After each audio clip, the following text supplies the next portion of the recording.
Hey, perfect timing.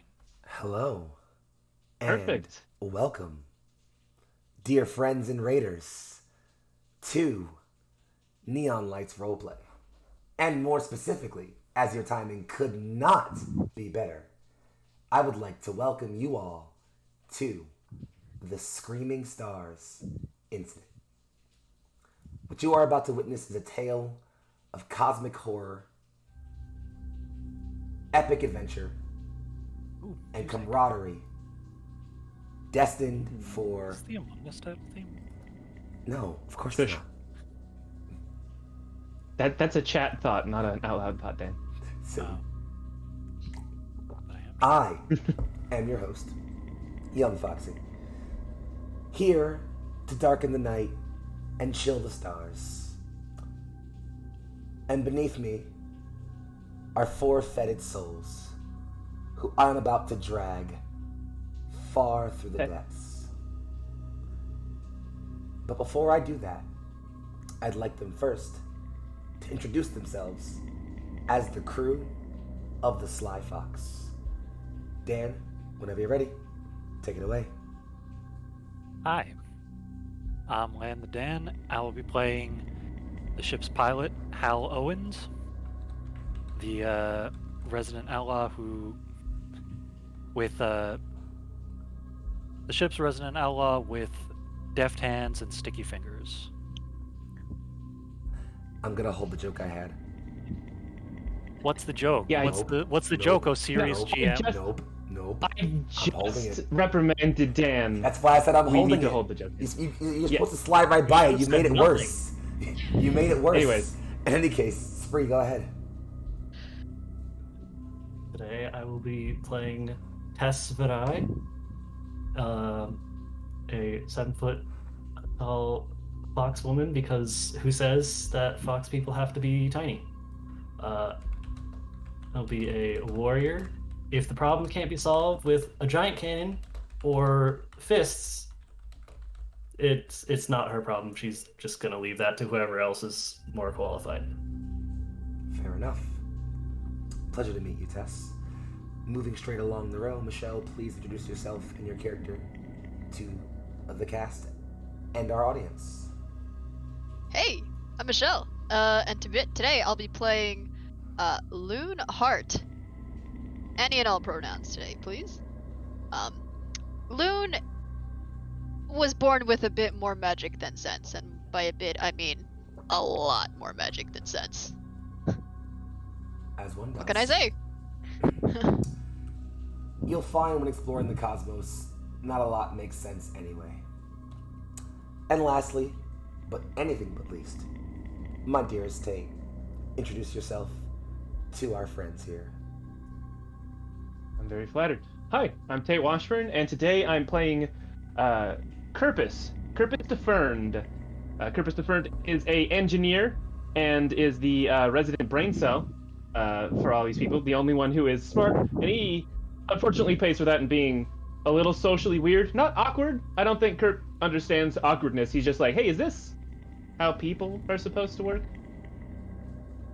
Is that? He just doesn't know. But he understands machines and medics and all sorts of stuff like that, and science. Lots of science. Understandable entirely. And of course, as I am, again, the game maestro for the stream, you know what? Fair enough. I guess it's Halloween after all. I earned that. Let us begin. Not with a sort of explanation of where things are, but with a bit of a, let's say, a narrator's monologue, yes? It is a galaxy on the edge. On the edge of what? Well, it depends on where you are and who you ask. Some parts of space are safe havens, near utopic places where anyone can make anything work with anybody else if they have to. Others are lawless, hellhole wastes, where your best bets are being born on some derelict non-station and hoping the gravity doesn't give out or life support kicks out before you turn 18. Growing up as a pirate out in the stars, kicking at stealing ships and whatever else you can get your hands on, only to probably die by security or your own crew. Or, a cold death somewhere in the void of space. This is wild space, friends. And for one reason or another, you all have seemed to, put yourselves in this new plane of existence. You found yourselves here in wild space, exploring the rim, growing up here or living out some hell prison sentence. Regardless of how you got here, you all eventually ended up together. A daring series of adventures led you to eventually stealing your wonderful ship, the Sly Fox, and on it, you installed a peculiar AI named Devi. AI are, they're a bit essential in this world. And we talked about this behind the scenes, of course, but for the audience's sake. There are two planes of existence in this universe. There is our mortal coil, and the void beyond. Nothing as we know can interact with it. We have never seen it, felt it, or, grasped it. All we know is that supposedly, whenever someone dies, a soul passes itself from our world into the void. What's important to know about that is that in order to fit the needs of faster-than-light travel that is necessary for, advanced civilization on the scale to exist, ships power themselves and shield themselves in a void of, reality, and slip themselves into the microspaces in between our world and the void, using them to effectively, skip along. Folks, your last job was, it was a shitter, huh? As far as you know, it was assassination. Simple. Find your target, take him out, get on out of there. You prep for a pretty simple get in, kick ass, and get out mission. Until you got to the coordinates and saw the super capital ship he was using as a base. You've never seen macro cannons that big, but you're pretty sure those things shoot shells about as big as your ship is. But you said fuck it and ran the gambit. Straight along the broadside, nimbly avoiding and dodging between cannon barrels and what looked like some absolute Star Wars shit, to be honest. And then you flew straight in between the gap in the bridge, parked yourselves on the rear commander's executive deck, slid all the way straight through, fought your way to the bridge, knocked your target unconscious, and brought him in alive for double your usual pay. Probably feeling pretty good about yourselves, huh? And you're thinking, maybe it's time for some R&R. What does R&R look like for the crew of the Sly Fox, if you don't mind throwing that my way real quick? What's on your game plan? What's the next plan for you guys? Just right to the next job, or do you want to stop and go, I don't know, Resort Planet, or I don't know, there's a cool world down there that's like literally the planet is 70% hot springs, so you can imagine what they do with it, Well, I can't speak for the rest of them, but I could sure go for a nice beach right about now. That's beach with spelled B-E-A-C-H, mister. I'm gonna hold my joke. Oh, come on. I didn't even say anything that time. Fair. You took us on a journey with your expression. Kerp has a lot of metal bits on him. He's like probably 1/3 robot. So he's like, beaches, I don't know about that. They get in places. Sand and such. Saltwater rusts. Nope. Don't do it. Nope, I didn't. Also saw that face too. Fuck, you can't say sand like that. God damn it. Saltwater rusts things. It's not good. Mm-hmm. All right. Saltwater rust stuff real good. But don't not go to a beach on my account. So, I'll hold the beach question temporarily. Instead, to put us, in media res. So here's what we'll do. As I describe the scene, we'll go in reverse reverse stream order this time. So starting with Tate, working backwards. And I want you to tell me one at a time, going from, Kirpus down the line, what your character is doing on the ship currently. The scene is simple. The Sly Fox has a pretty spacious, main deck, or main sort of cockpit area, with a pilot seat, a co-pilot seat, and 2 stations on the left and right, facing a large, open, kind of circular bay window almost ovoid. The ship has a very avian angling to it, with some like wide splaying, like 4 wide wings like an X, and then 2 more kind of in the middle, shorter. So you have a lot of space here. You haven't cleaned the place in a bit, so there's like some junk around, honestly. You probably want to maybe get some time to either hire a maid bot or get some time to fix that when you stop for dock sometime. But there's not a whole lot to look at save the rippling spray aurora of colors all around you. Purples, blacks, blues, pinks, and greens, and hues you can't even really put name to, as you are currently skittering through the void. A few moments ago, you powered your ship up after leaving station from your last pay. Part of you always loves this feeling. The rumble as you begin to shield yourself in reality. That feeling of that itching in your teeth as the ship's engines begin to whine and whir. And then finally that quick, almost non-judder. Not forward or backward, but upward almost. As you slip into this semi-reality and start sliding your way through. What are you doing as your ship slides its way through the void? We'll start with you, Kurt. Yeah, I think Kurt probably has he wove a sort of hammock seat that he puts next to the, the crystal that is the warp drive. The void resonance system, I think, is what Kurt calls it, and he is pretty much just sitting there, and he's removed his left arm, and he's just tinkering with it, just tightening up some gears here, some fixtures there, stuff like that. Solid. Just quietly, just doing that. He's I don't steer the ship. I don't care about this. Yeah, you're hanging out, so you all can notice that Kurt is kind of just off, just nice and relaxed, daisical in his hammock seat. You're not sure when he put it up there, honestly, but it's been there for a bit and no one's bothered to take it down. Honestly, because no one's cleaned the fucking ship recently. All of the mess in the engine room is organized. Let's pass it on over to Loon. What are you up to right now? Loon is in their own little carved out space. They're sitting on the ground. They've got their little metal glass orb kind of just orbiting around their head absent-mindedly as they flip their way through a book.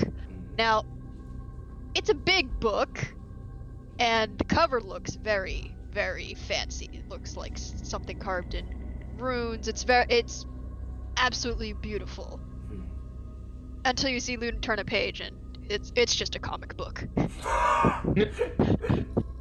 Lots of pictures, I get it. Yeah, there's actually a really famous, there's a really big run going on now. The legendary artist and writer duo that only kind of goes by Enigma. There's this 2 people who came together once a couple cycles back, to make this really, really awesome comic run.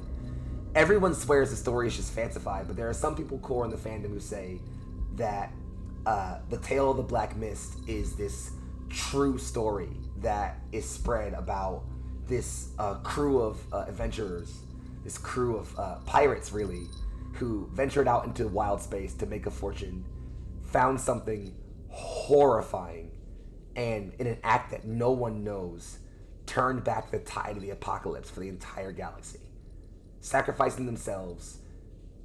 And that was supposed to be the end of it, and everyone was like, well, did they die? Did they go somewhere else? Were they consumed by the mist? And that was it. And then all of a sudden, just last month, the Enigma duo came back and announced over the entire galactic web they were gonna do a new issue. And Loon, you were just so lucky. On your last stop on your way out from getting paid, you passed a comic shop and they had exactly one on the rack. So yeah, Luna's working her way through Tale of the Black Mist, sort of the sequel series. She's just peering through that right now. Let's slip on over to our dear Tess. Where are you right now, love? Well, for the moment, Tess is just off in her quarters.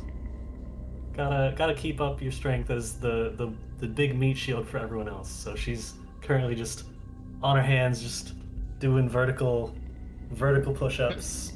Just Handstand push-ups. Yeah, handstand wall push-ups, just handstand kinda- push-ups, like the badass she is, of course. oh yes. And so you're off on your own space, Tess, minding your business, doing your own thing. Tess, go ahead and roll dice with me real quick if you don't mind. Any particular thing, or Just 2d6.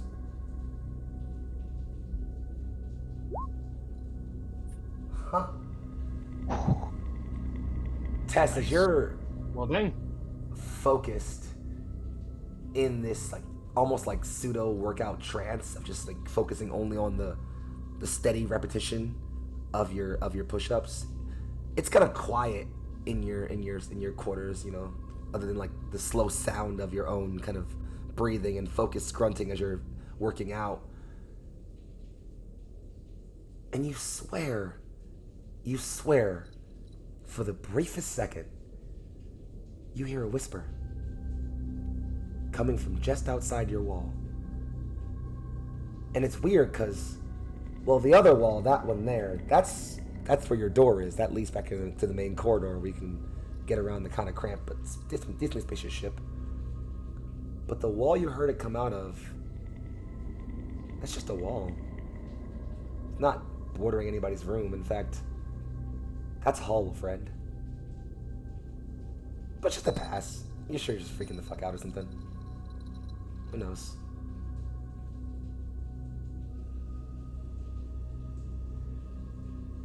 Let's pass lastly on to our last player, Hal. What you been up to, boss?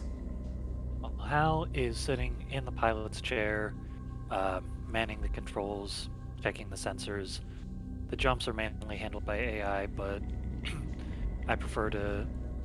but it sets my own mind at ease to have a set of human eyes and hands handy, just in case. So you are actively sort of manning the pilot's throne, hanging around and watching kind of this display of the void out in front of you. Maybe not staring at it, obviously, because you've heard it's not great to do that, but just, you know, minding the controls, keeping an eye on the displays, watching for any anomalies that you got to be careful of, stuff like that, I imagine. Well, then it's great we saved you for last.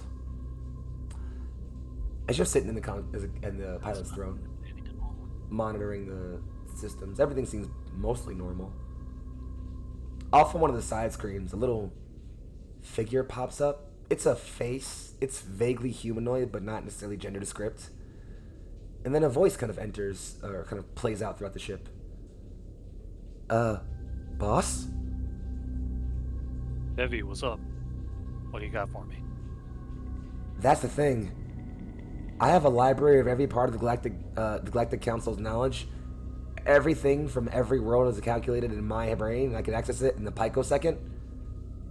I don't know what's happening. What do you mean? Take a look.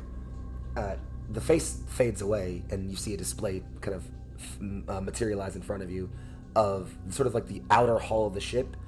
It almost looks like one of those like wind tunnel diagrams, you know, like you see like cars go through and they like test cars for like aerodynamics or whatever. And it's meant to kind of like show the bubble of reality that you kind of are keeping around your ship, and the way the void, or this sort of space between the void and reality, is kind of splaying off of it. The void around you, or the space around you, is, well, it's waving. It's fluctuating. And it appears to certainly be messing with your course. You can hear Debbie's voice. What the hell? My thoughts exactly. And I literally think all the time. I don't know what this is, boss, but it's like the pathway itself is all on the fritz. you get us through it? Well, we're on a straight shot, so probably. The question becomes, and then she starts to, that sort of the diagram focuses in on the ship itself. A bunch of individual plates and panels on it all light up different shades of green. You can already see that certain parts of that are beginning to lighten into shades of yellow already, though. And you'd know this as the pilot as a diagram of the ship's hull integrity. Debbie comes up. I don't know if I can get you all through it. Great. What are our options? She splays out a small star map.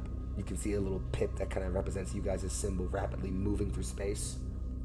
It says, we're about 2.3 parsecs from, we're about 2.3 distance meters or AUs from a rest station. It's not one we've been to before, but it's cold hose up. Sure, we can stop there, grab some fuel, figure out what the hell is going on, and maybe, I don't know, wait this out? And it's weird how you can sense confusion in Devi's voice, which again is not a thing any of you are used to. I guess I should ask, is this something that other people can hear from their positions? Kerp, you're hanging out near on the bridge still, but like but still but in your hangar throne. Yeah, just wherever the actual engine, the drive is where. So he's you're hanging in next to you're that. engineering. He likes to feel sort of the hum of engines and sort of listen to that, so he can tell if something's wrong immediately. Is anyone else on the bridge, like with Hal?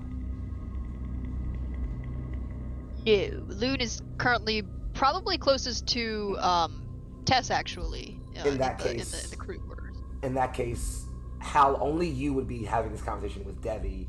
But as you're in the sort of engine area and you're very attuned to listening in for errors, you can hear the slightest bit of strain in the engine, Kerp. Just slight, but just enough that you're like, that might be concerning in a moment if we're not actively paying attention to that. Yeah, I mean, Kerp's first instinct, I'd want to just give the engines a once over and see if there's an obvious problem.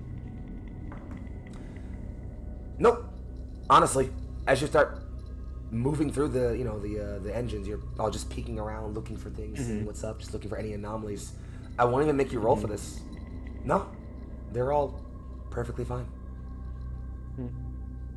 Yeah, I think then I'd head to the bridge. Not that you need to be there to talk to Devi, but because he knows that that's where Hal usually is. And it's I'd like to have this conversation with other people around so I don't have to re-explain whatever I find out. And yeah, he'd go there and be like, hey, the crystal is making bad noises. Yeah, engine's not making good noises. They're bad ones, bad noises.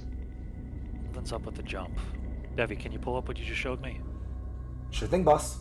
And that display pulls right back up. And Kerp, you immediately see both the awkward waving in the currents of this sort of subspace, and also the integrity of the ship beginning to slowly, very slowly wane a bit.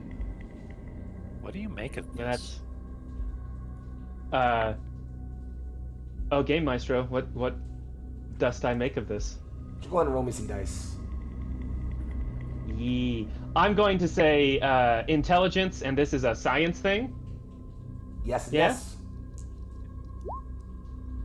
It's a 9, which is a 2 and a 5. Yeah, so I'm gonna You can re-roll re-roll the 2 if you one want. of those. Yeah. Yeah. Rolling the 2 to a Hey. 4 brings it up to an That's 11. an 11. An Complete 11. success. This is the thing he's good at. So, complete success. You're looking at this, Kurt, and, well, void jumping is a tricky science. It's really more of an art form than it is a science. And you know that ships go through a small bit of strain every time they jump. It's really just natural. This is definitely just a bit, more intense than that. The waving in space-time, however, around in like the subspace, you got nothing for that. Yeah, I think Kerp is absent-mindedly, as he's looking at it, like shoves his left arm back into socket. It's just like, I mean, obviously, you don't need to be a scientist to say that the strain on the ship is not great. That's gonna cause some expensive warping if we don't do something about that. But Devi, have you seen anything like that? It's like gravity decided to say, lol, no, or something. I don't... That's weird, right? That's Devi's very voice weird. comes up and says, "Gravity is one of 37 forces that make play on the subspace that we exist currently in. If only gravity was acting up, we wouldn't see anywhere near this much." Yeah, don't but it's know like what a this natural is. force of nature. It's like a law of physics decided to go wonky. That's not supposed to happen, right? Yeah. Listen, I know you guys don't pay me for free will or whatever, but... Well, you don't pay me at all, but... Anyway. I don't like this, bosses. We should get out. I mean, that'd be my professional recommendation. Who knows if it's some sort of subspace trail behind another ship, or a quality of the universe in this section, or any number of weird theories. I'm voting that we stop, even if I just need to look over the rest of the ship. If not, stop someplace we can like rest.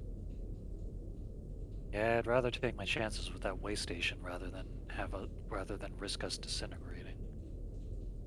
Devi, take us out of Yeah, jump. well, yeah, well, we can get Tess to shoot any problems on the way station. You can't really shoot physics. Yeah, Understood, I'm a good shot bosses. myself. You hear just a quick little chime of some mechanical whirring and just... Point calculated. We better jump in about 37 seconds. Stand by. Standing by.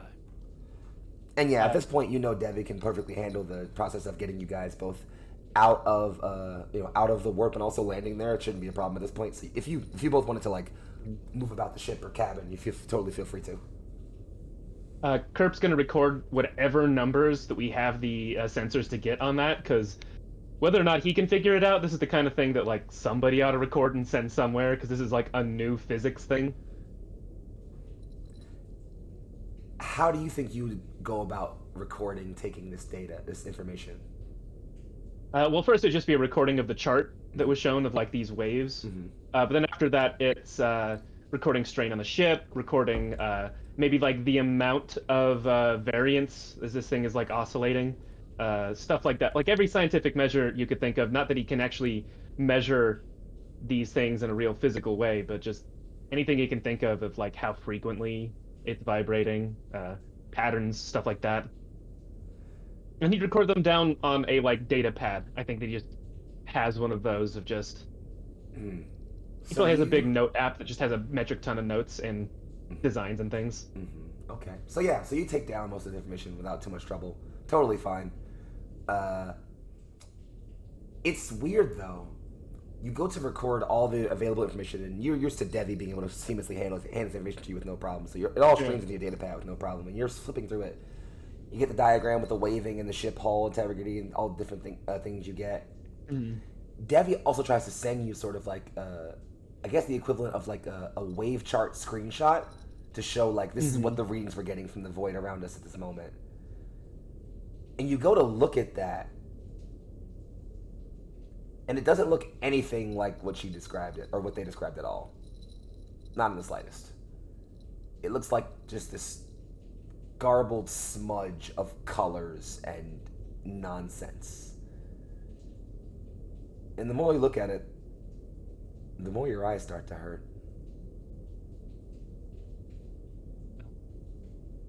Kerp pops one of his eyes out and checks it to make sure it's not broken. Seems like it's all functional.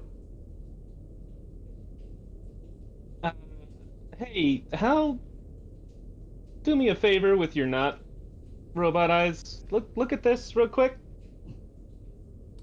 Are you showing how the diagram? Yeah, just like turn it towards him and be like, How you look at this diagram, see this riot of non-colors, this cacophony of cannot be around something. None of these shapes or colors or splotches or anything the lizard parts of your brain can form into anything recognizable. You cannot pattern form this image. But you try anyway. And as you're trying to make sense of this, you feel a hot, stuffy sensation right up in the bridge of your nose. And then a slight coppery taste on your bottom lip. Your nose is bleeding. Kerp is going to not point that towards the pilot. Like, that's not great. The hell is that thing? It's supposed to be data on the weirdness happening with the reality bubble that we're surfing through. I didn't have that reaction. He looks at it again to make sure is that the reaction he has. Yeah. I mean, it's not as bad for you for some reason. You wager maybe it's because your eyes are somehow trying to censor out something? You really can't tell, frankly. But it still is not comfortable to look at. It hurts. Like, the more you try to look at it without it hurting, the more it almost tries to hurt you. I'm gonna close that image and put it on a file labeled, "You need aspirin to look at this." After designating said file, you all feel a categorical and rather familiar kind of juddering as your ship slowly slides itself back firmly into real space and removes its bubble of reality around itself. And the engines begin to power their way fervently in a large, in a burst of haze of heat through the void of space. And just ahead of you, as you are close enough to make out everything, how you would notice ahead of you appears to be this faint, blocky-looking structure. It's a station, definitely. You've seen enough stations to know a station when you see one. It's old. But yeah, Tess and Loon, you would definitely fervently recognize the feeling of your ship exiting, the subspace.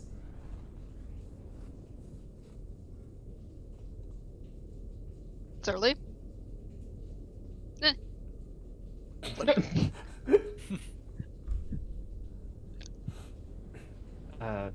Actually, that gives me a thought. Krip would actually, reopen the image again and sort of call down to crew quarters, like, "Hey, you two, can I get a second and third opinion on this? Real quick." Meanwhile, Tess had actually fallen over.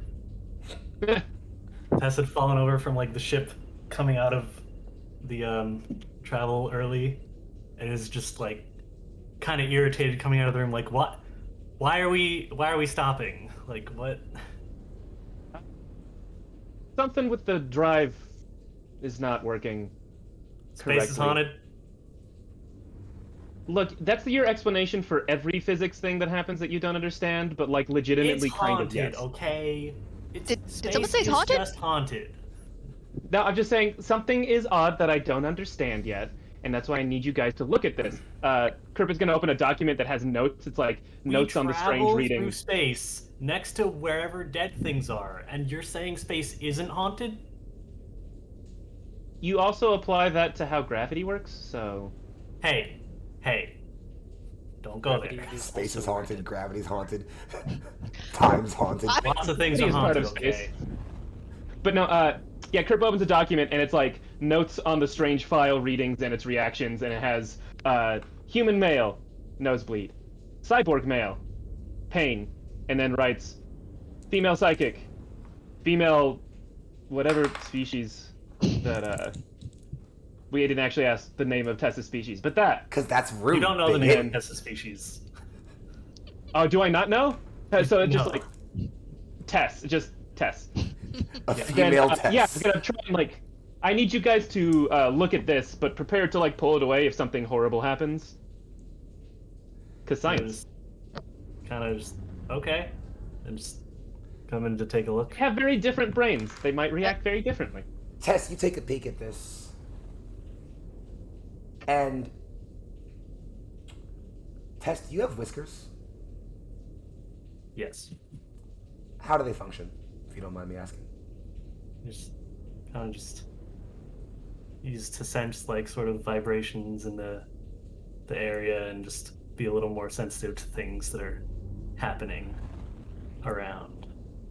As you're looking, taking in this image, or what's supposed to be an image,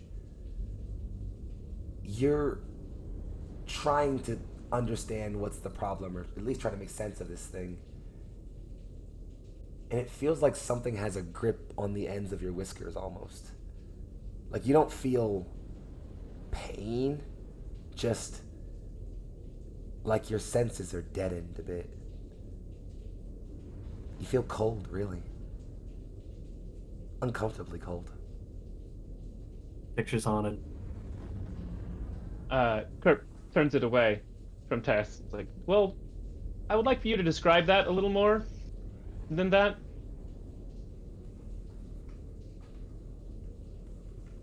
Can't really tell what it is. Totally understandable. How do you feel looking at it?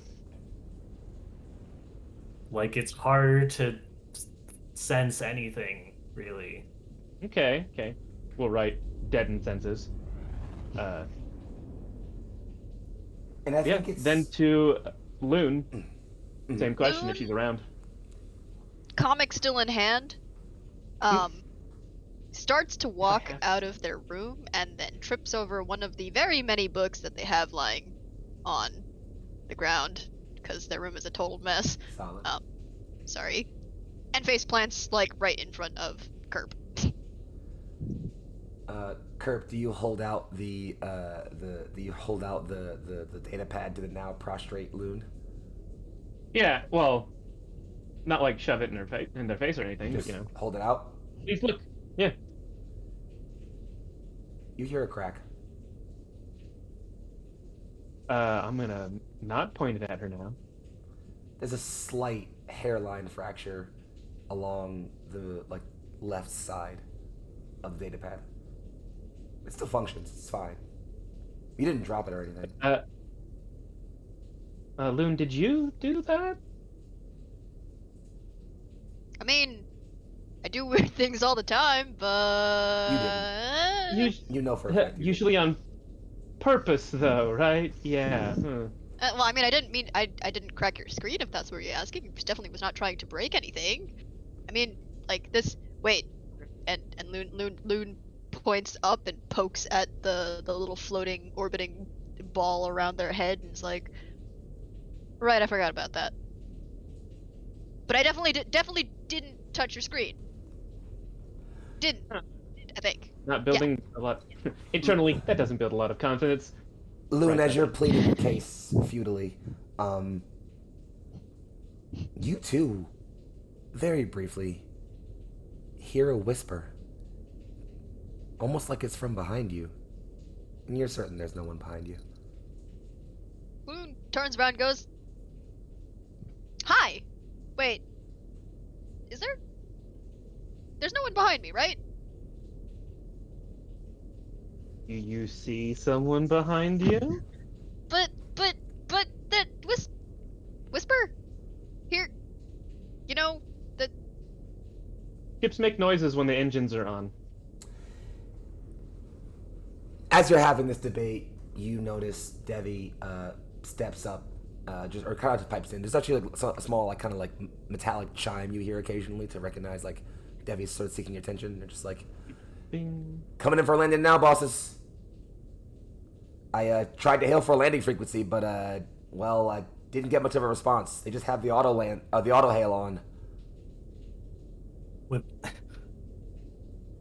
as Tess hears that, she's just, "Oh, I'm getting my stuff. This never ends well." And Any she'll signs just of go life? to get her equipment ready.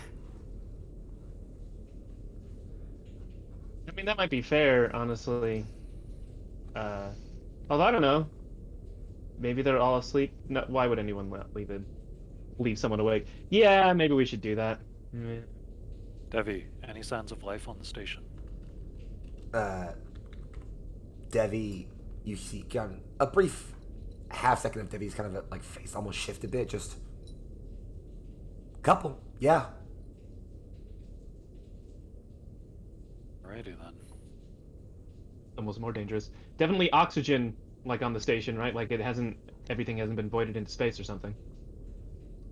Devi does a sort of a sweep and says, I can't get too deep into the system, but from what I can tell, life support's on, gravity's on. Okay. Yes, it can't hurt to bring my gun. Yeah. We still dock though? We probably still dock though, right? Just don't plug into anything that might be able to send data in. I don't want us to get locked down. Should Loon bring Loon's things? Yeah. Okay.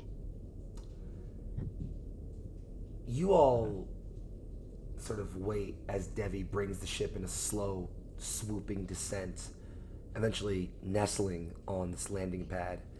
Typically, in settings like this, it's typically not uncommon for older model space stations to you land on a pad that's sort of outside, sort of open to the void, and then you exit in a full suit. The gravity field still extends outside to this area, so you're able to come down on the pad, and then sort of walk up to an airlock and come in where you can then remove your helmet and other gear. So it's not surprising for you all when Devi kind of just comes down on a pad, but they do remind you all this is an older rig, so there's no internal docking. You all have to get out and effectively void walk it up to the airlock. Be careful out there. This day just gets better and What? better. I hate how those suits feel on my tail. Didn't even Couldn't get a find chance one to finish that's my book. U-shaped.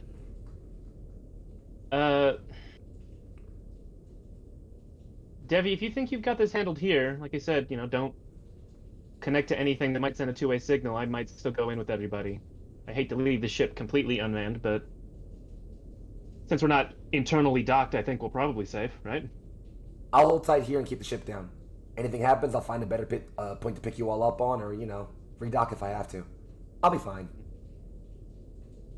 Yeah. We also may want to not take the suits off when we enter the station. Probably. Really? Hi, Kurt. Well, just because life support is on doesn't mean that it's producing the kind of atmosphere you want to breathe. I'd like to at least get in there with some instruments to make sure that we don't all choke and die. I'm assuming Been you're wild having this space after convo all. as you're making your way to gear up and Yeah. moving towards the ramp.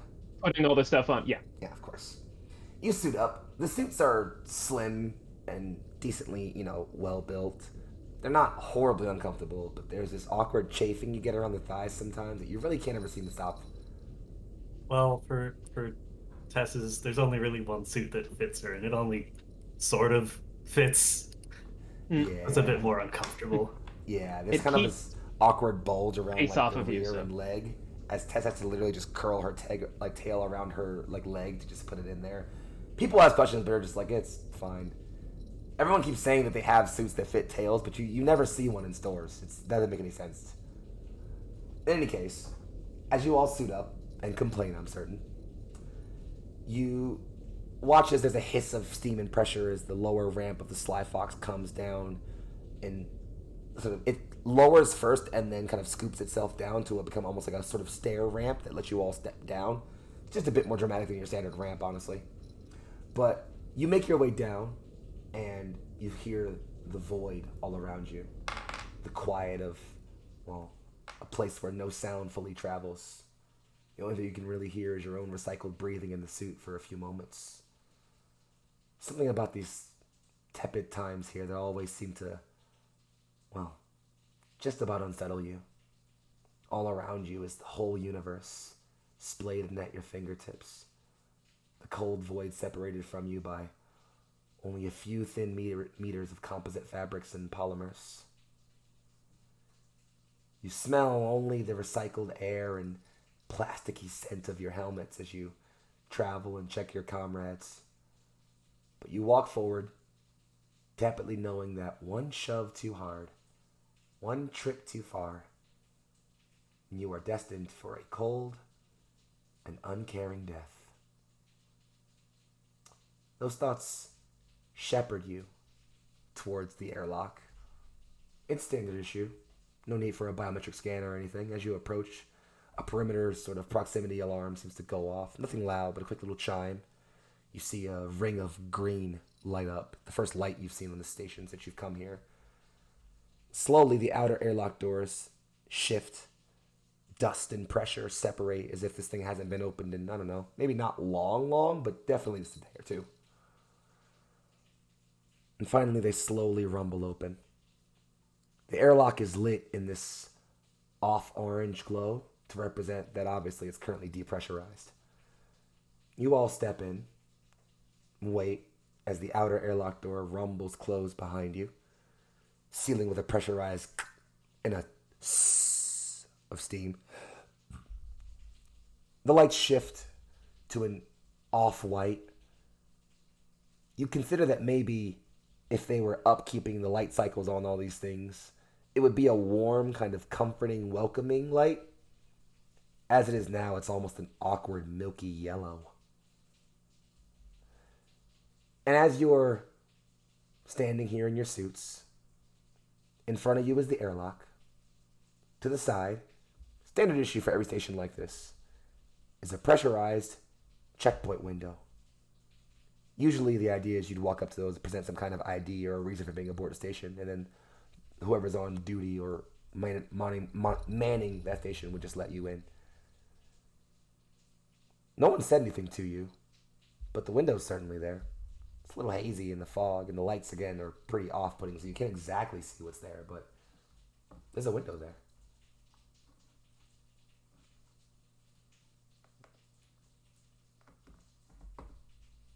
So, should I go say hi? Oh, By all means. Okay. And Luna's just going to walk over to the window console and poke it with a stick. You walk up to the window, Loon, and it's a little hard to see because there's definitely always a haze of these things. You can never really fully make out the identity of the people behind these things unless they kind of turn their personal communicator light on. It's a bit more personable where it's like when they talk to you, they press the light so they can kind of see their face a bit more. So as you walk up to the console and poke at the window, you can see a humanoid shape behind it. There's definitely someone in there. No response, though. Yeah. Knock knock. Bree, you're muted. Nothing. Hey guys, there's someone there, but hello, and like Al Luna's- comes up to the window and raps on it a little harder. No response. I'd like to use some supply. Go for it. It's What you like, you tell me what this might be, but No, some kind of multi-tool type deal that if they're not answering, Mm-hmm. and there's definitely someone there, Mm-hmm. I want it to be something that I can make sure I close the door behind us and start pressurizing, whether they press the button to do that or not. While Kirks does that, I'll just ask, hey, can one of you hold this for a second and just like hand over my big, heavy ass plasma cannon? Is one of you taking it? You might both need to take it. yeah, Yeah. But Luna's definitely going to, without thinking, you're like, oh yeah, sure. Yeah, Loon, you grab it and just like you just completely compact yourself into the floor of the station, and then you're Alright. like, oh right, And I can Tess move is things gonna with my just, brain. like, I forgot. Limber up for just a moment. Just do a stretch or two. walk to the other side of the room, and just start running at the window with her fist up, just punch directly into it. Roll. You're gonna let all the air out into space. No. It's No, okay. It's all It's a right. kiosk. Yeah. It's a kiosk. not the It's not out into station. space. I'm not that dumb. I am dumb, but Are you, not though? that dumb. That okay. Okay. A little help here, Tess. You hurt your hand. So While that's happening, Hal walks over to Not Lou surprising, though. with the plasma cannon and is like, "Here, I got you," and helps her carry it. Thanks. Loon and Hal, you heft the plasma cannon as you watch Tess run at the likely reinforced plexiglass of some kind of this kiosk. She throws a hard fist. Boom. And like it sucks because like the run up was gonna looked really cool and it would have been super epic had she just like shattered it in one punch. One punch. But she gives it another go. She hits it again. And then again. And then a third time. And then a fourth. And you start seeing the cracks then and you're like, oh wait, no, she's getting through. And it's all maybe the seventh or eighth solid whack. Where she's like, you know what, I'm tired of this. And she just puts both hands on the side of it and brings her forehead down on the window. And it comes complete. It shatters into pieces, to dust. And you all finally see, fully, the figure behind the counter. It's a man. Human. It's not awkward. They're pretty common around the galaxy. He has his uniform on. It matches the sort of slight off, or highlight colors you see of yellow and black on the wall. So it's clearly a station uniform. He's sitting in a chair. You can see a firm and crisp, straight-backed look to him. It's almost like a perfectly normal person, and you'd wonder why they were ignoring you so well until you get all the way up to their face and see. Well, you see the laser pistol hanging from what's left of their bottom lip. It's still smoking. In fact, it was let off not too long ago. And what makes you feel maybe the most concerned about all of this isn't the guy sitting with a laser blast burn hole through the roof of his mouth and the pistol in his hand. It's the way he's smiling around the barrel of that gun.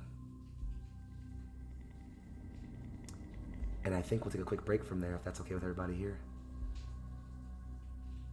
Sure. Yeah. So we will take a quick separation to give our players a minute or so to think about what the hell is happening to themselves and also what's going on around them.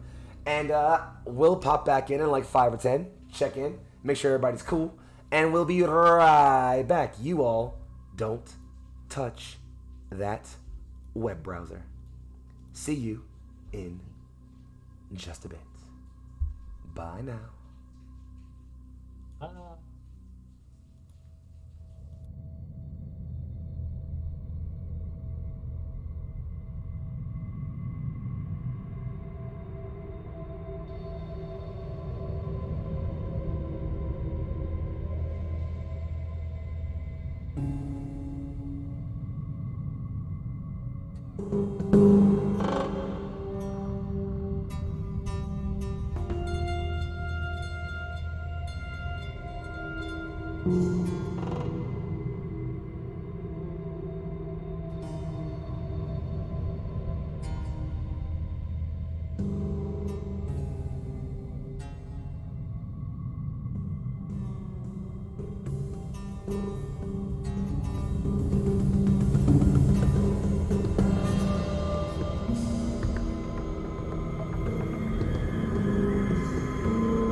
And we return. Welcome, dear friends, to the Screaming Stars incident. Our party had just encountered what could only be described as, well, a strange seeming station. They landed, preparing to make sense of these disturbances in the warp. And as they encountered upon the waystation, entering in and approaching the kiosk to be allowed entry, they received no response. And while Kurt, you randomly, immediately went to go and multi-tool this door open, Tess, you just went and broke the fucking glass. And we'll come back in right as you all, well, Tess and Loon, who are looking, and I guess also Hal, you all notice a man sitting in a chair who appears to have put a plasma gun in his mouth and shot a hole straight through the back of his head and smiled his way through the whole process. We'll come back in right there. What Yeah, the hell? Kerp was panickingly trying to repressurize this cabin space so that we didn't accidentally kill this man, and heard glass shattering. And then that, what the hell, is like, what the hell, what? How did you kill this? And looks, and it's just like, We didn't do it. We didn't kill him. He This killed time. him. I can see that for Kerp's own edification, because he's going to want to know about this. Do I roll something to see if this is like the side effect of blowing your brains out, that like his face is twisted in a smile? Or is this like he was probably actually smiling? Would I know, like, I would have say you're a healing as a smart enough thing, so I guy assume to know that, Mhm. no, this guy was smiling. In fact, it's definitely weird that a face would just sit in that smile for the whole time. Yeah. I mean, rigor mortis would keep it. Kerp would be saying this out loud. It's like, rigor mortis would keep it that way, but what the... We're talking Ugh. about your rigor, whatever. We gotta go. Like, it's No, a dead dead people- body. That's not what we're here for.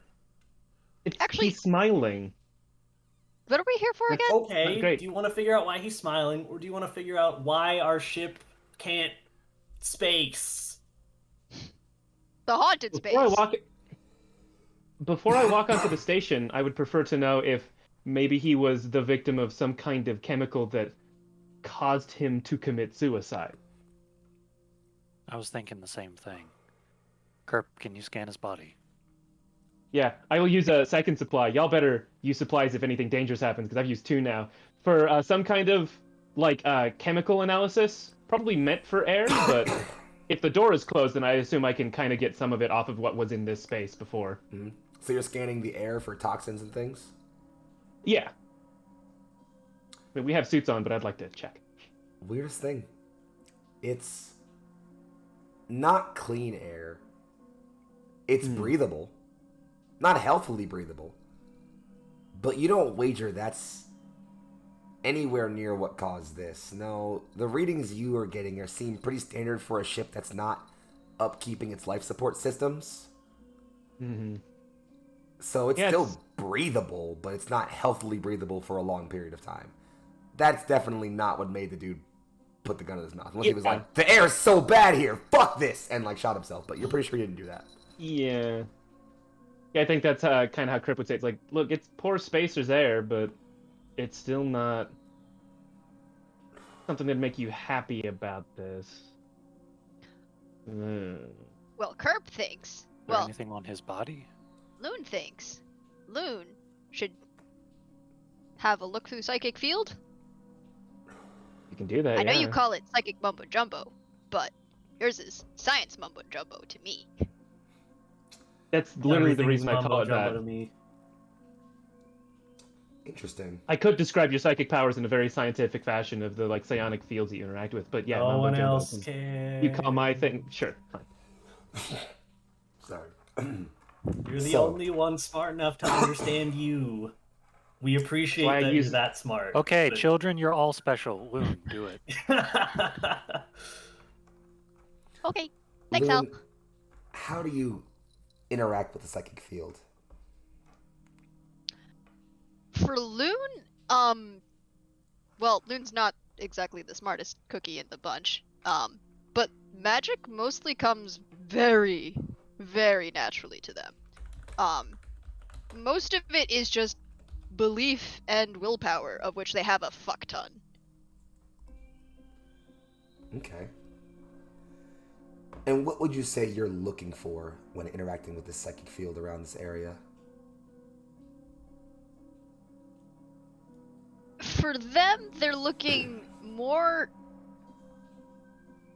kind of like to since they know spirits and souls are kind of real, at least that's their belief, they're going to look,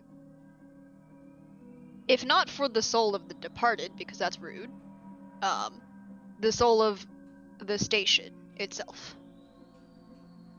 I like this. Loon, go ahead and roll me some dice. You can add willpower if you'd like to. Okay. I guess the modifier is 2. That's an 11. Oh, sure. An 11 with a roll of... Wait. You added 2 more? Oh! Yeah, shit. Oh, the okay. willpower mod is It added. already adds your willpower Up to mod. 9. Oh! Okay, well that's You a click 9. the willpower button.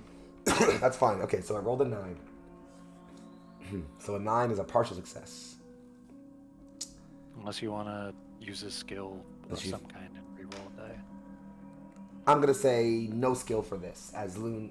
This is more natural sort of thought for you, yeah? Yeah. So with that 9, Loon, you tap into, just reaching into this sort of etheric field, this lingering presence around where souls sort of tend to hesitate for a bit before they move on. You don't immediately feel this man's soul. He's been dead for long enough that his soul's already joined the void. At least you assume so. What you do start hearing, though, well, that starts to concern you. As you start to peer into the field. And as she's doing this, as they're doing this, Kerp, your entire arm, your entire left arm, I believe, is mechanical, yes? Yeah, most of the right one. You're starting to notice frost build at the edges of some of your joints on your left arm. Not enough to debilitate you, but it's definitely not that cold. Not anymore, at least. You're inside. The rest of you, all of you, start to hear these sounds all around you. It starts as a dissonant shout once, off from your left, right. What is direction right now? From there, it's, well, a second sound, still dissonant and distant, but off in the distance. You hear more of these gathering, building screams, one and then another, a low, guttural rumble followed by a high-pitched shriek of noise, an incessant, direct chant followed by a chitter, a yelp and then a howl, all around you, as if space itself was screaming. This psychic phenomena is not horribly uncommon for you, perhaps, Loon, but for it to be so palpable that all of you can hear it, that's new.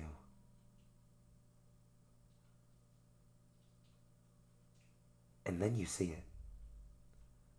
Just briefly, Loon. This curtain about this corpse, this lingering haze of a spirit thing, all about it.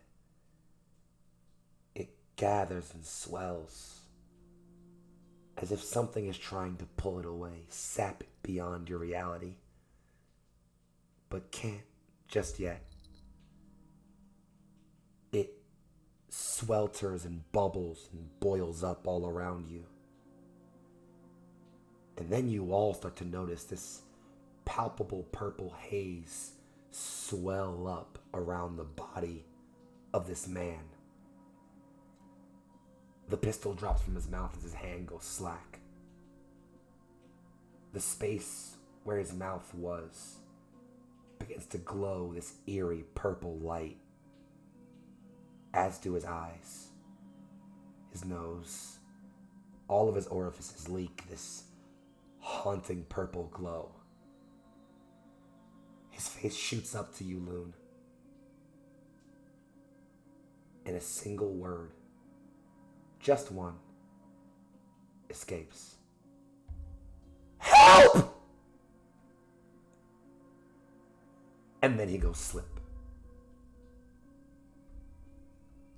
What?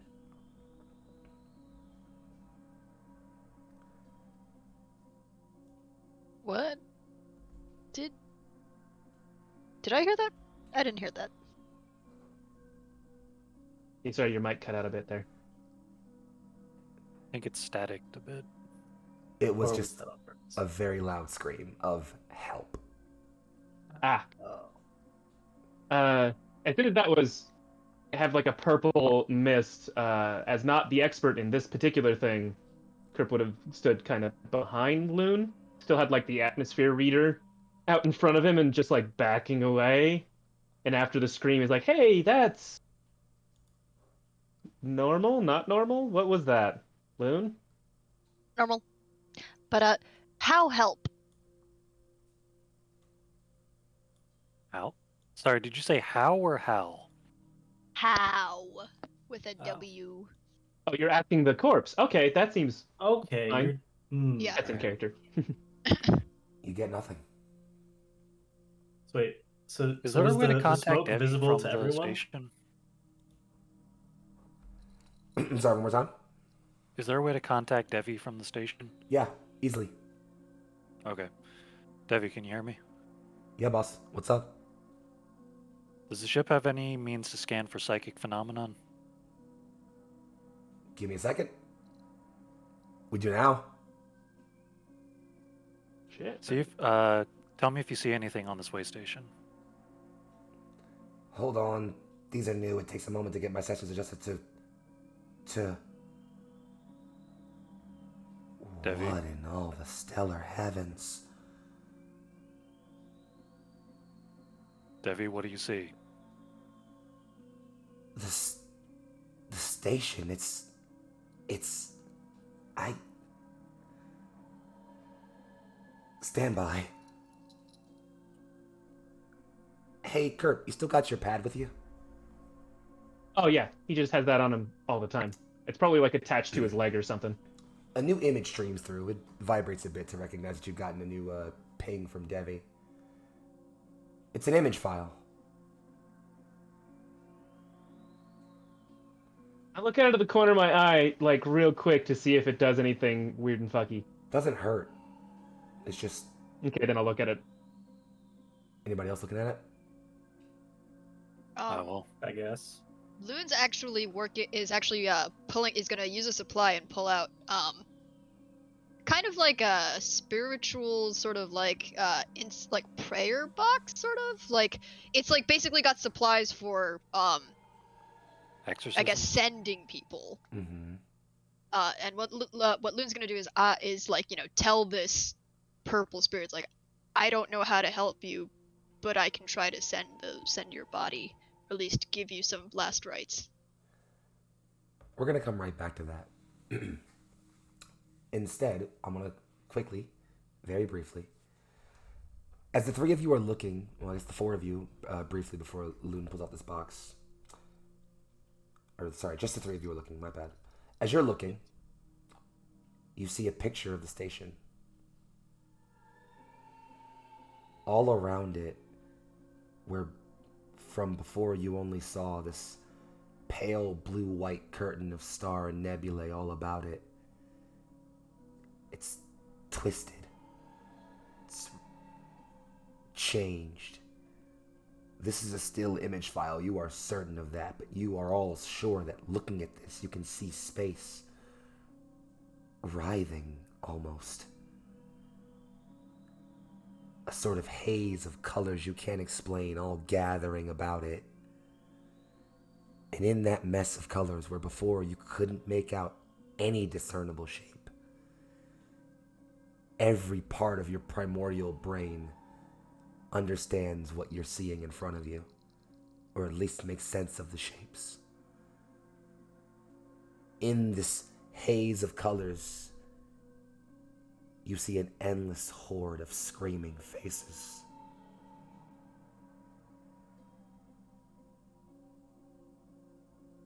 Oh, tell me. Uh, The void disturbance was... We don't know that. Hey, Devi, I got a question for you. Uh, how and why did you format the image this way? You've made a magic eye picture. I don't know if you know how eyes work, but I this is a didn't. still image and it looks like it's moving to us. Why is that shaped that way? I don't know what you mean, boss. I sent a still picture. It doesn't look like it moves at all to me. It's moving out here, Yeah, though. it's a thing. It's an optical illusion for human brains and eyes, and apparently also for Tess's eyes, that makes it look like it's moving even though it's a still image. But you can't do that on accident. Kerr, Either you're saying that what? space is haunted.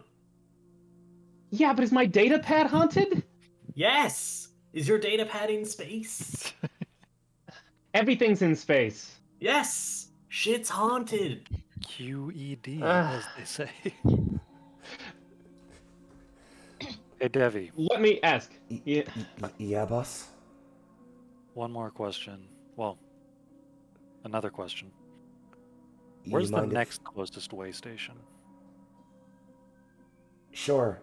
Let me tap into the star map real... Ah! What is it? Devi? It's Devi, what happened? It's not just the station. What do you mean it's not just the station? Let's tune over to Loon real quick.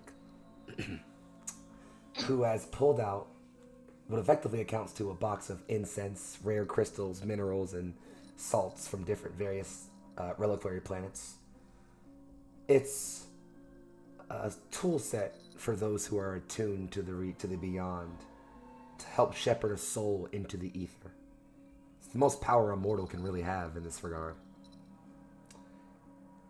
You dig into your psychic self, attempt to sort of use your astral presence to push this decrepit soul off on its way into the ether. And as you do so,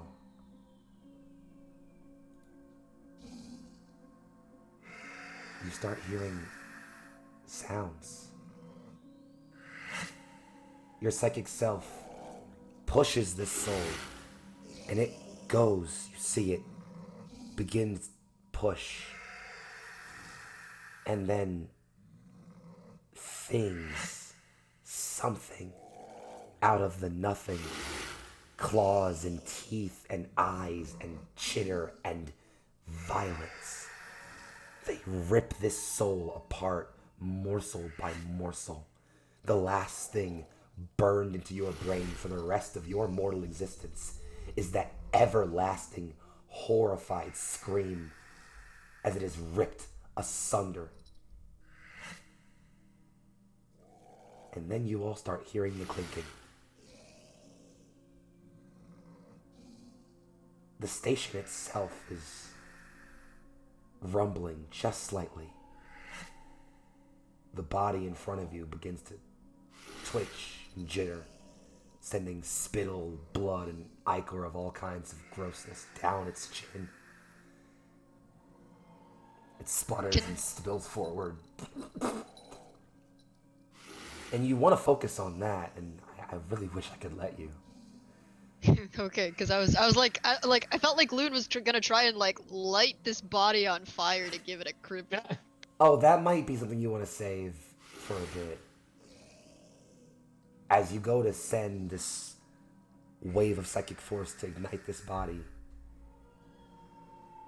you and your astral self both feel a claw swipe out at you. And I need you to roll dice. Can I use a willpower roll? Sure. Okay. Oof. Oof. Oof. You all watch as Loon's face contorts into pain.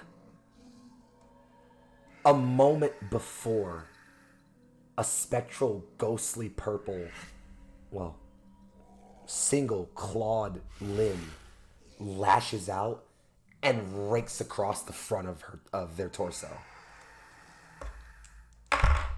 Luna, did you take 3 damage?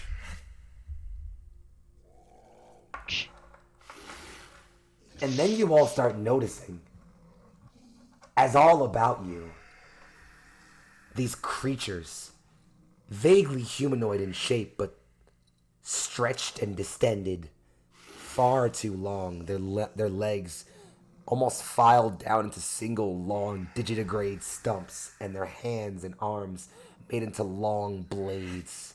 Their faces and mouths stretched out into eternal screams. They come out and they begin to scream. Those dissonant voices from beginning you've heard from the void begin to shout out again, that low gutter underlaying a bass to that shouting soprano. It begins to sound like a twisted, corpse-driven song. It's time to fight, friends. And I'm gonna start Told off. you, space haunted. I'm gonna That's start off nicely with done. 1, 2, 3, Seems 4, like 5, 6, 7, legitimate 8. hunting. Tess, we're going with you first. A creature comes out of the haze, manifesting itself in smoke and void ichor. It comes out at you, almost seemingly like it's trying to pull itself from the wall. How do you respond?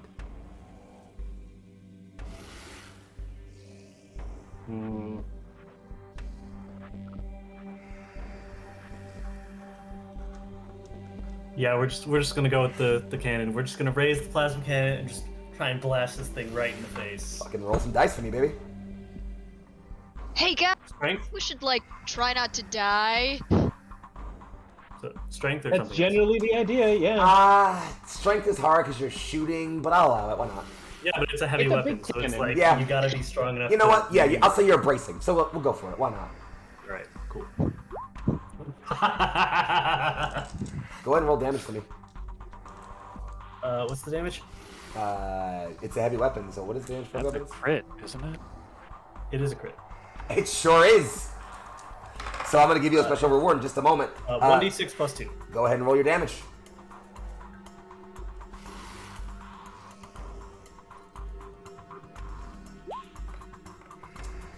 So, you all watch as this creature is kind of coming out of the wall.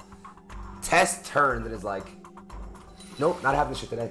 And like braces the cannon. You all just hear a solid as it powers up. And Tess, you like shuffle back, like slide back a half step as it just discharges a newborn fucking son at this thing. You're all briefly concerned that maybe the integrity of the station was not meant to handle heavy grade plasma weaponry. It's all fine. It puts a solid blast burn in this thing. And all that's left of that creature that was coming out of the wall is just this shadow of a humanoid figure with a screaming face permanently burned into the wall. Let's move from there to Loon. Loon, you just had a creature slash out at you and take a chunk of your health, so you're kind of feeling the second backlash of that. That creature is now coming out and attempting to wrap both of its limbs around you. I need you to roll some dice, and if you succeed, you can do whatever you want. Okay. I'll roll a thing with agility. Sounds fine to me. 10 is a full success. Loon, this thing's coming out at you, just like arms wide, ready to just like literally just completely like drive those arms with you and impale you and hold you down. And you're not sure what it'll do after that happens, so you just directly under it. And it just slashes out directly over you. As it comes over you, you hear just this sing-song scream come out of its, well, what would be a throat if it had one. Go ahead and do whatever you want. Loon is going to get as close as they can to everyone else and raise a force wall. Like, a spherical force wall around as much as they can of just them. Alright, go ahead and roll dice again real quick. I don't know what to roll, I guess willpower? Sure. 12. As willpower, yeah. Oh yeah. So, yeah, you slide back to the group and you just throw your hands to the side and you all watch this sort of bubble of, what color would you say is your psychic energy, Loon? It's a bright crimson red, the same color as the moon that she was born under. Oh, that's sexy as fuck. I love that. Yeah, you all watch as like an almost bright crimson half moon, complete with like craters and everything, just comes up and swirls itself around all of you and seals it in a full half dome. These creatures are now just batting against it, slashing and cutting. Some of them are banging their heads into it. Others are like with their like knife limbs kind of balled up, bumping into it and pressing their faces into it. And the looks you're getting from them are, it's not anger or rage or hunger, it's fear, it's pain, it's desperation. Let's go to Hal. What's up with you, boss? Alright, well, I'm gonna take my gun and start. So anyway, I started blasting. Do it. But I'm gonna start taking aim at the ones with their faces pressed against the wall and see if I can do something about that. Go for it. Love that. That is a definitely, yeah. You kind of like raise your gun, you spin it in your hand once or twice, and you're just like, again, nope, not doing this. Bang! And you put a solid shot in it. Go ahead and roll damage for me.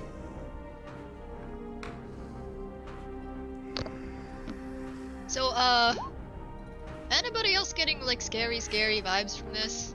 Because you know that hurts a lot, actually. This is totally normal. Yeah. It's told scary. you, the place is fucking haunted, and we always go back. As you're The all having station this is argument- definitely haunted. As you're Hey, all Tess, having this is a the discussion point where we about how say, the "I place told is you so." haunted, Hal, you put a round straight through this thing. Bang, straight through. Your laser round goes straight through and hollows out like a full U-shaped dent in this thing's head. The head slumps all the way back and doesn't come back up. The arm just keeps boom, boom, boom, boom. And of course, the last person we have yet to visit. Kerp, what you doing, boss? So I have a camera drone, which I like to think is maybe just like part of the side of my skull. Okay. And I would like to know if I can patch Devi into that camera feed, like normally, or if I have to roll something for that. Absolutely, no problem. Yeah, you turn it on and be like, Devi, you see these things? Yeah, boss. What? Are they around the ship? No, there's none out here. But, we need to move. And if I still have a thing I can do, I know I just closed the door and I do not have the patience to gently pry it back open. Can I just take my red hot knife and basically either actively pry the doors open or wait until we can move the bubble towards them? I will say you can take your red hot knife and start working at prying the door open. When we next come to you, you will have it open. Mm-hmm. Yeah, then I think the way I'd flavor it is he's not trying to pry it physically as much as he knows exactly where all the locking mechanisms are on this door, and he's trying to just cut through just those. Maybe to then signal to Tess as to what to do. So, roll and make it tech, I assume? Can I do that intelligence? Because it's not, like, fast, it's more, like, precise? Do it.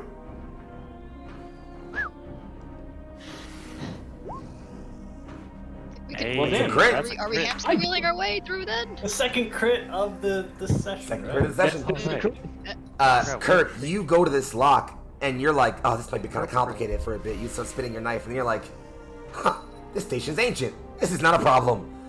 And you just start going to, you almost see like, Kurt's like hand become almost this blur of mechanical motion as she's just immediately going to work at all the places where you can hack at this lock, and just trying to put his hand, put it to work. Tess, it's not even hard. Like, he's not trying to send you the signal of, I'm trying to break this lock, but you know how Kurt works. He's making more than enough noise that you're like, oh, okay, break the door. Got it. So, I guess you guys probably did hear him say, we need to move. After that, it's not rocket science.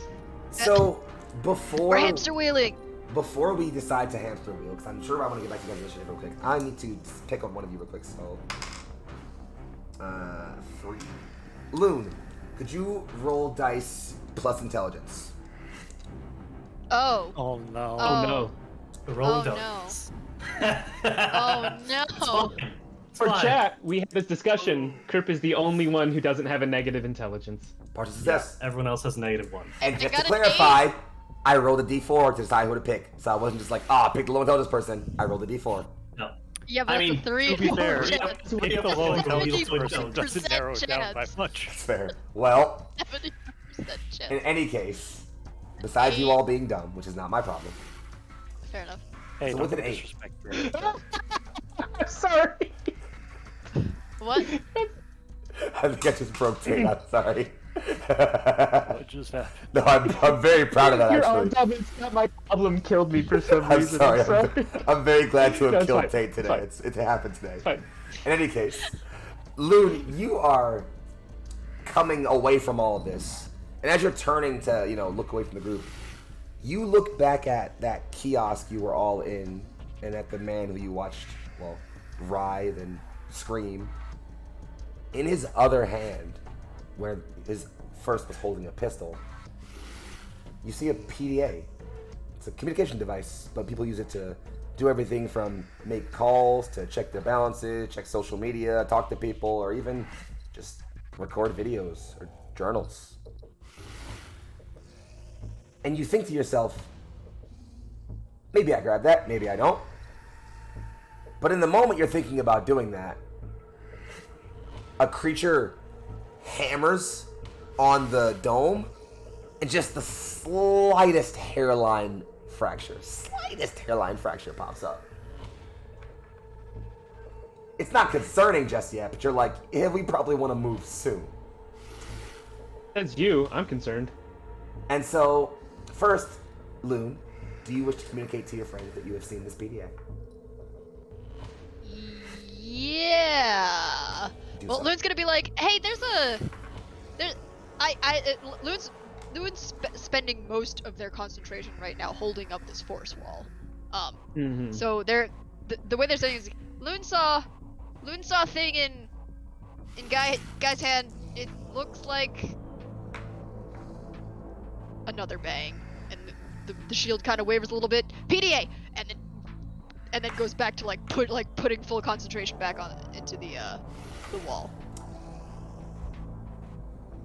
And so now that you're all aware that there's a PDA on the table in that man's hand, I will offer you a choice. All right. One of you can dive for the PDA and then make it back in the bubble in time for you all to begin your hamster wheel away.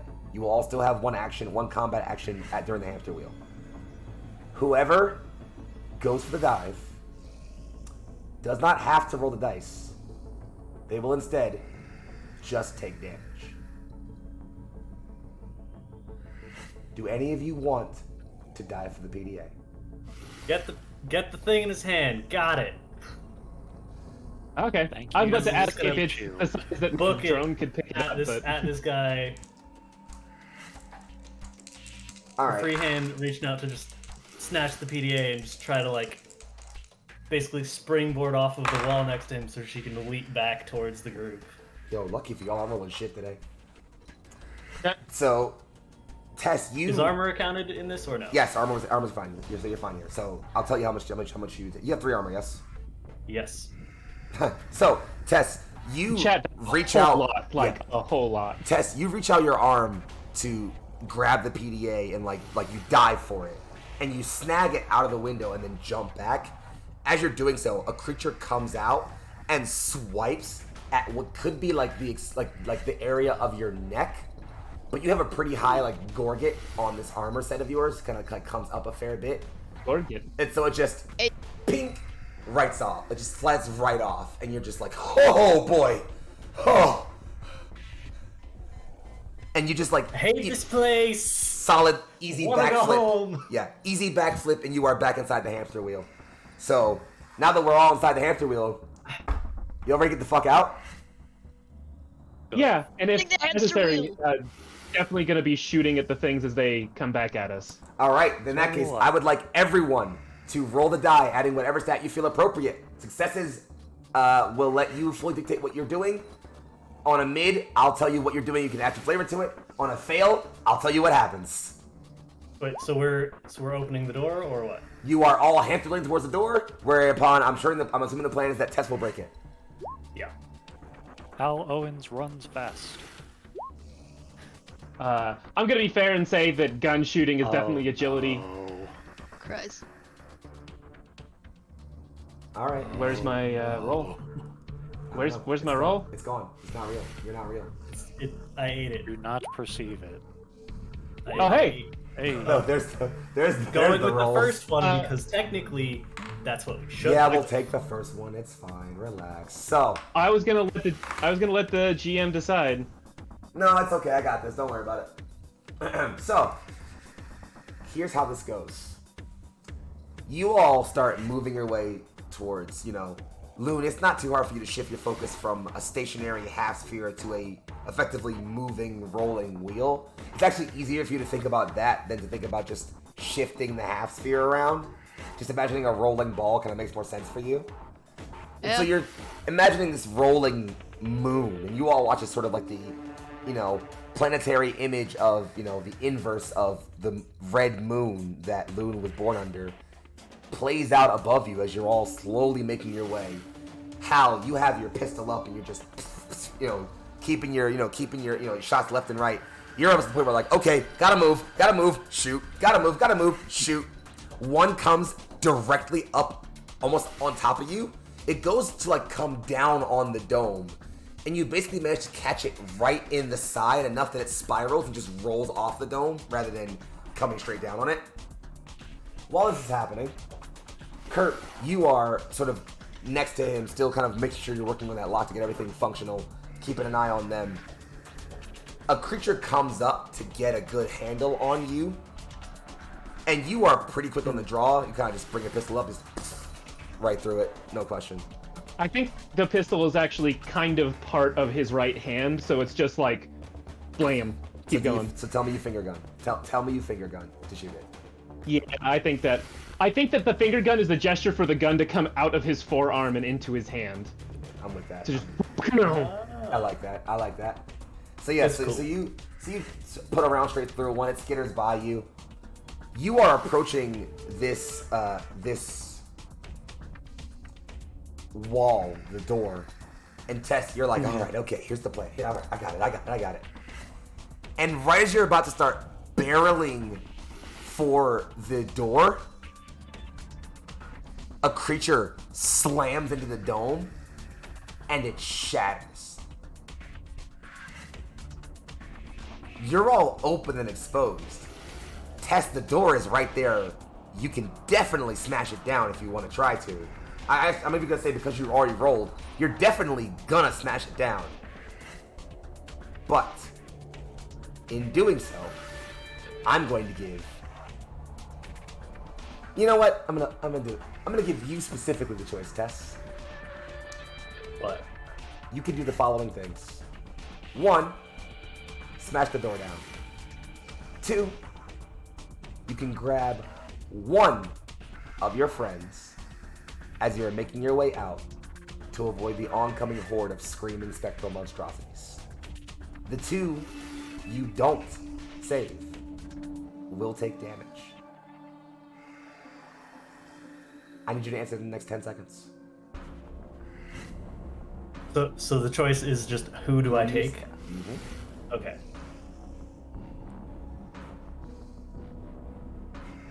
I'm grabbing purples.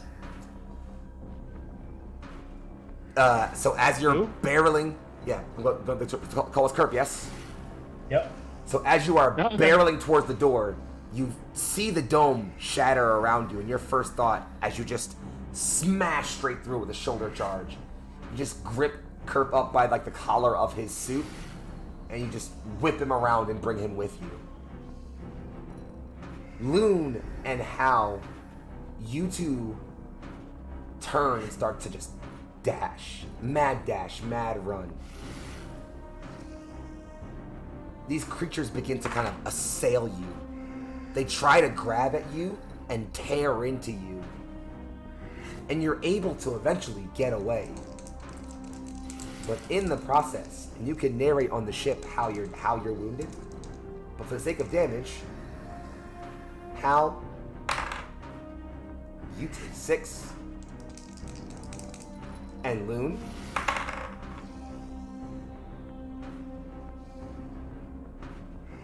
you take 9. I assume that's with damage already being calculated for armor. Oh no, you add your own armor into that. Oh, I keep forgetting to add armor to everything. Yeah. Okay, so So, and we'll play it off as like those situations where like you get hurt but you get away, and so you all make the dash out. Kerp and Tess, you turn around to see Hal and Loon just making the dash for it, with these creatures all assailing after you. The ramp is already lowered. Devi has already powered up the engine. They are roaring to life already. They are prepared. And as you are running away, Devi's like, "Bosses, I think you should..." Turn and pause. "I'll wait. Get on board." And you all just are able to run on. The ramp is already being raised as you're coming on. Like, Loon, you kind of just like do a cool like Dukes of Hazzard slide to get on at the last second. And the ramp closes in a hiss of pressure. And you are finally away from these assailed creatures. And as you are all taking this moment to assess things, well, how's it play out? Oh, Devi, what was this about you wanting to get paid? Yeah, boss? Why, whatever you need. Kerpa is actually going to crack wise. He has 1 supply left, and I imagine that he keeps several various medical implements on him.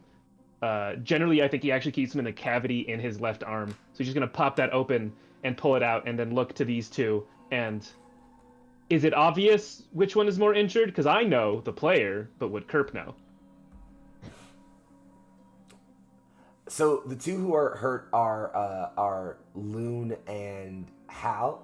I would say it's up to them. How do you guys play out your injuries? Are you visibly injured, or are you more like one of those things where it's like, you're clutching a wound, or have you even noticed your own injuries? You two play it out. You know how much damage you took, so play it out yourselves. I'm a bit banged up, but nothing a good night's rest won't fix. How about you, Loon? Yeah, already going to Loon because she's making this face and this voice. Yeah? I don't feel too. Uh-oh. Loon conks out. Mr. DeFerret, I don't feel so good. Oh no. Loon conks out. Yeah. Devi pops up immediately and says, "She's stable. She's alive. Just, you might want to work on her for a bit." And that's very comforting. Pops open the top of this, like... He keeps these things in a sterile package, but it's like a little spike that isn't actually for healing, but it's for, like, analysis that just happens to also have a bunch of anesthetic in it. And he just sort of, like, finds the best fleshy bit that is not going to have, like, a lot of bone. Probably, like, a shoulder or something. Because it needs some muscle, and just, like... "Sorry, this hurts. it just stabs it into this person and it just stabs it into Loon and slowly pushes it into their shoulder, and then presses the button, and it just will give him like some medical information for him to hopefully roll tech or science Sure. for this heals. Actually, I don't know if I assume I roll. I'd honestly say don't even roll. Loon, why don't you go ahead and tell Kerp how you are injured? So Loon still has a big old slash right across their body from the first hit, from the spectral being. I'm not sure if you guys noticed or not, but so Loon kind of tripped and fell over while they were running towards the ship. So they've got a sprained ankle, some slices across their back where they kept, where they got back up and got hit, and it's not maybe not anything like lethal, but they're definitely like scrapes Not just happy. like all over the back. Mhm. Back the legs, back the arms. Yeah, then I think that Kerp has another, like, it almost looks like some sort of spray nozzle thing. It's like a very small canister, little spray nozzle, and he shakes that up and takes care of like any open wounds by just spraying this stuff in there that when he rubs it smooth, it just like very quickly becomes skin again. And you get 8 health back if that's gonna matter. That's I just rolled a 1d6 plus 2, so. And I've rolled max on there. That's There you pretty go. good. He's like, So- hey, that worked a lot better than I thought it would. Have to make more of those. So yeah, you're able to pretty easily stabilize Loon, and Loon, you kind of come to pretty soon. You're still feeling a bit woozy, but you're there. Debbie chimes in and says, "Hey, bosses. Hmm. I get you guys just went through something, but you all should look up." Which ways, Tess is just gonna look up Uh, and just. As you all peer through the visible canopy of the cockpit from here, because the ship isn't that big, you can kind of see the pilot throne from where you are. Out in the distance, amidst the curtain of stars and that twisted pall of colors, just beyond there, where the void becomes, well, relatively normal again, you see a ship, or half of one. A massive, bulky, ancient-looking cruiser of some kind. Not armed from what you can tell, but clearly designed for long-distance travel. Half of it sits in space, directly in front of you. But right at about the midpoint, it's as if space becomes this awkward network of crisscrossing cracks and fractures, each of which is flaring this bright myriad of colors you can't quite explain. It's like half of the ship is stuck in reality, and half of it isn't. Debbie just says, "That."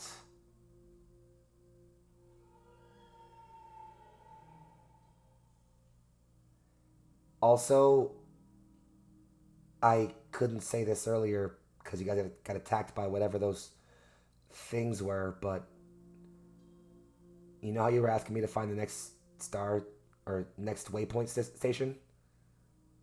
Yeah, and then you said something ominous and scary. It's not just the station. The whole void is screaming.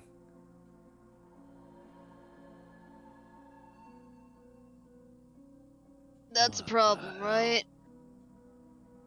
Want me to make it worse? Shit. Oh, good. I get the feeling our answer isn't gonna matter. I think that ship's causing it. It's like that book I just read, I think. This sounds like The a plot. anesthetic's kicking in. Don't worry about it. And if there's nothing else, I believe we'll draw the first half of this horror two-shot to a close with that. Ladies, gentlemen, and all those in between and beyond that binary, we have been Neon Lights Roleplay. I have been Young Foxy, your incomparable host, and these have been the crew of the Sly Fox, who, fear not, shall return in just 2 days' time. For on All Hallows Eve, we shall bring you the conclusion of the Screaming Stars incident. But before that, I'd like to have my darlings go around in stream order. Tell the party and everybody else watching at home who you are, who you've played, where you can be found on the internet, and what other things you'll be doing recently. Dan, whenever you're ready. Recently. Soon. Hi. Soon, whatever, you know that. Hi, I'm Lan the Dan. I celebrated the week of Halloween by going to the closest place there is to Hell on Earth, the DMV. And if you want to see more of me, I'll be back here, right back here tomorrow, playing the Seven Sons, our ongoing D&D campaign. Some of these people are also in it, but I'm talking about myself, so I'm the important one. Oh, don't worry. You're the important one tomorrow, too. Oh, well, now I'm afraid. No. Oh, no. Theater. Oh, you thought Of this course. was that's the true horror one-shot to scare you guys for tomorrow. What did we do last session? It's been like a month. We'll talk. Don't worry. The long-awaited return of the Seven Wait, is Sons it tomorrow? will I be thought you tomorrow. said Sunday before. And in true Halloween fashion, I'll be playing a possessed suit of armor. And then, as our illustrious GM said, we'll all be, hopefully, right back here Sunday for part 2 of this grand spooky adventure, which I'm guessing it is not going to be so simple as blow up the ship. That was my first thought. Maybe. We'll make it abundantly clear to every one of you that it will not be as simple as blowing up the ship. Cries. Well. Oh, right, and I have a Twitter and shit. Oh, right. The Dan. The screen. I'm not used to going first. Good job. Well done. Fucking spree whenever you're ready, boss. Mwah. I am free. I'm not very active on my social media, and today I Why was do you have playing them? Fry, a 7-foot fox woman. Because who says foxes have to be little tiny fluffs? Who says they have to be little shits? Are you in anything else upcoming recently, Spree, or no? Anything Fair else you enough. want to pitch? Or... Yeah, anything else you shipping to us today? I don't know. Just torment Foxy I didn't- by making him have to wear the ears, even though he's not a furry. Yeah, okay, fair enough. I guess I should That's that a one bit. coming. Michelle, take it And away. you know he stream manages for us occasionally. That's true. Hey guys, Michelle. Do you still have to be wearing the ears, by the way? No, I'm just. No, I he forgot just to take wants them to. off. Halloween. Give him the extra time. Michelle, do the damn Yeah. thing. I exist, except not on social media. That's true. You can she see does. her in the aether, her psychic presence, but that's the only place. Otherwise, you can find me also here tomorrow for Seven Sons, where I play Mitsto and Coatl are Coatl folk. Wizard folk. Shush. What The movie meme will is never it? die. I almost said wizard folk Wizard again. Fun Jolt. Ah! Koala folk wizard.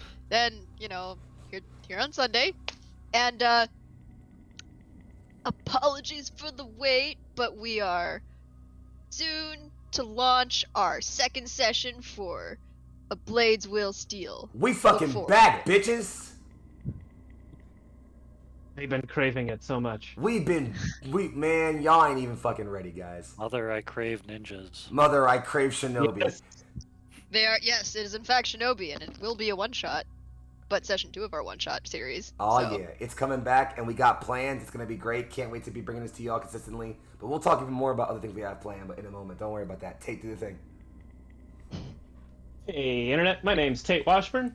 You can find me at kinda_writing, where I mostly talk about tabletop design, narrative stuff, but really just it's a lot of memes and sarcasm and desperately wishing I had more coffee all the time, always.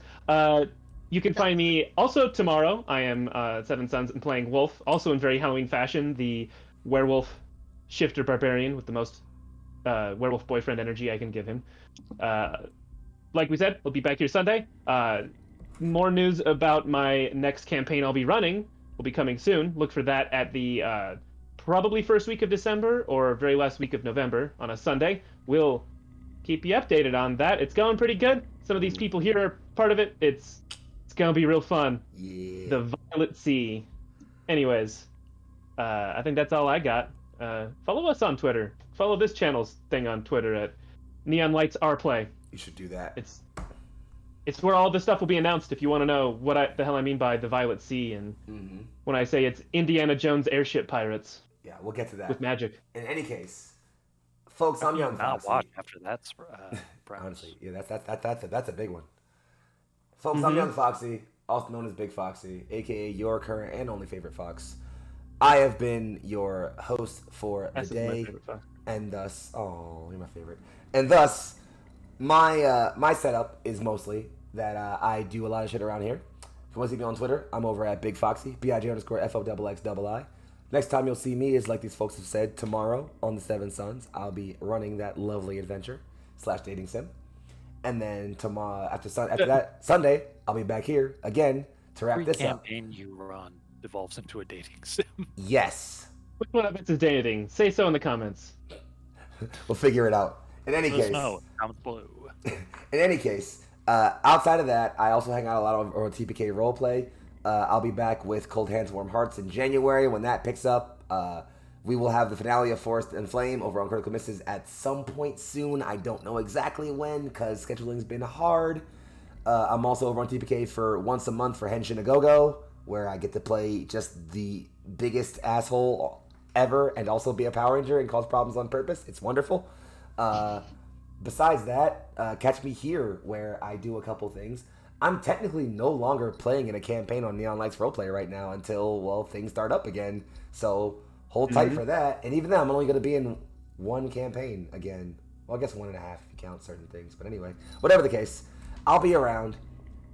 Otherwise, you'll catch me on the internet. You'll catch me hanging around, dunking on right-wingers, slaying fascists, and having a good time doing it. This has been the Screaming Stars Incident Halloween 2-Shot. Our raid target for this evening is going to be, my absolute favorite bae, DMF Saint is live, playing some Jackbox Party Pack. We're going to go say hi to Saint, because he's all dressed up and having a good fucking time, so we're going to throw it over there to him.